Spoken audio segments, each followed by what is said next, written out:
So I recently got out of the military. Thank you. I say recently, but it's been like 4 years. So, but I say it that way because the transition out it's wild. I mean, it's wild out here. I mean, you go from order and discipline to absolute chaos. I feel like civilians you deserve an award. It's like I thank you for your service. But while I served, I was a combat camp photographer, and I really loved it. It was probably the best way for me to serve.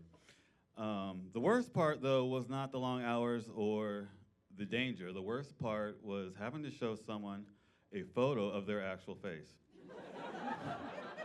Yeah, people will be like, oh, why do I have so many wrinkles? What's up with my nose? It's like, did you not catch that before you left the house?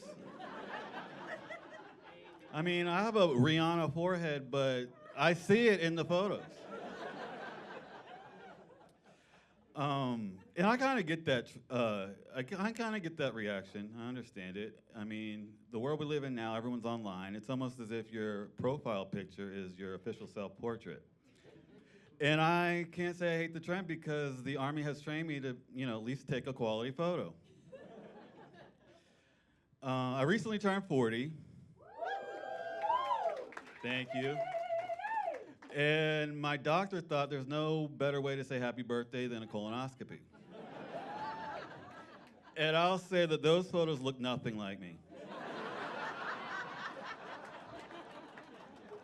But I will say, yeah, he was right. Nothing does quite say happy birthday, you're 40, you're a grown up, now figure out your life.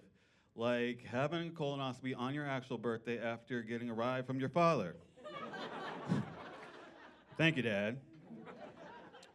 But it's almost as, everyone says the prep is like the worst part, and I can certainly testify to that. It is no walk in the park. And after you take the prep, do not take a walk in the park. That's an explosively bad idea. It's almost as if the anesthesia, though, is really for the sheer humiliation rather than any anticipated pain. I mean, when are you ever just rolled into a room full of strangers completely naked? Well, I don't know y'all's life, so maybe. So they rolled me into this room with 7 strangers, picked to figure out what happens when people stop being polite and start getting real. Real personal. And the doctor says, okay, lay on your side, so I do. And he's like, no, not like that, and grabs my leg and pulls it into place. I swear my knee hit my chin. I didn't know if he was a doctor or a drill sergeant. So there I am laying in the prone position like I'm part of a firing squad. But I'm not staring down any targets or any enemies. All I'm looking at is the last bit of my dignity that's wrapped in this medical gown. Or so I thought, because just then, the doctor snatches back the gown and my derriere is now in the air. And then I hear this nice, sweet voice of this gorgeous nurse coming from behind me, of all places. And she starts asking me a bunch of questions like, what's your name? What's your birthday? What are you here for? Man, what do you mean, what am I here for? I've assumed the position. I'm ready. Would you just knock me out already? But I do like to stay up on my house. The Army trained me that way, maintain readiness. And 1 week I had like 3 or 4 appointments. I went to all of them, got all the feedback I needed to hear. I was feeling good.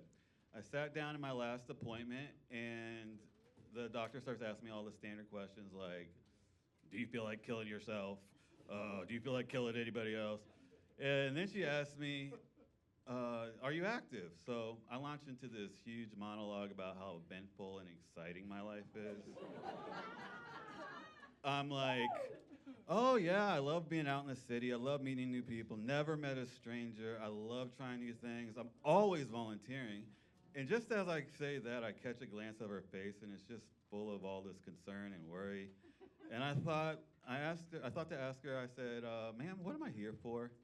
And she kindly leans over with a lot of compassion and says, this is a safe place, no one's judging. But you're here for your STD, STI testing. Never had I been so embarrassed in my life. And I was just in a room full of strangers naked.